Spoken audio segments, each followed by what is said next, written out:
Hi అండి, అందరికీ నమస్కారం. తెలుగు టాప్ హీరోయిన్ అరెస్ట్ అనే ఒక అప్డేట్ అయితే రావడం జరిగిందండి. వివరాల్లోకి వెళ్ళబోయే ముందు వీడియోని ఎక్కడ స్కిప్ చేయకుండా చివరి దాకా చూడండి.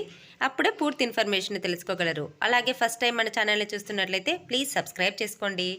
సీనియర్ తెలుగు నటి జయప్రద గురించి తెలుగు వారికి ప్రత్యేకంగా పరిచయం చేయనవసరం లేదు. ఎన్నో విజయవంతమైన సినిమాల్లో నటించి పాపులర్ అయ్యారు. తెలుగుతో పాటు తమిళ, హిందీ చిత్రాల్లో నటించి దేశవ్యాప్తంగా మంచి ఇమేజ్ సొంతం చేసుకున్నారు. అంతేకాదు ఎంపీగా సేవలందించారు. ఇది ఇలా ఉంటే ఆమె మిస్సింగ్ అయినట్లు ఓ వార్త ప్రస్తుతం సోషల్ మీడియాలో వైరల్ అవుతుంది.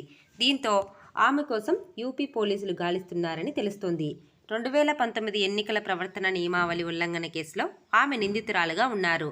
అయితే విచారణకు హాజరు కావాలని పలుమార్లు కోర్టు ఆదేశించిన జయప్రద లెక్క చేయలేదట. ఈ నేపథ్యంలో ఆమెపై నాన్ బెయిలబుల్ వారెంట్ జారీ అయ్యింది. ఈ క్రమంలో జనవరి 10న ఆమెను తమ ముందు ప్రవేశపెట్టాలని కోర్టు పోలీసులను ఆదేశించింది.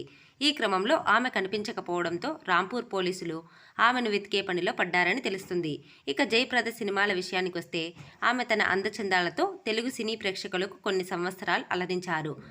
2 దశాబ్దాల పాటు స్టార్ హీరోయిన్గా తన మార్క్ నటనతో ఆకట్టుకున్నారు. ఇక సినిమాల్లో అవకాశాలు తగ్గడంతో ఆ తర్వాత రాజకీయ రంగ ప్రవేశం చేసి అక్కడ కూడా విజయాన్ని అందుకున్నారు.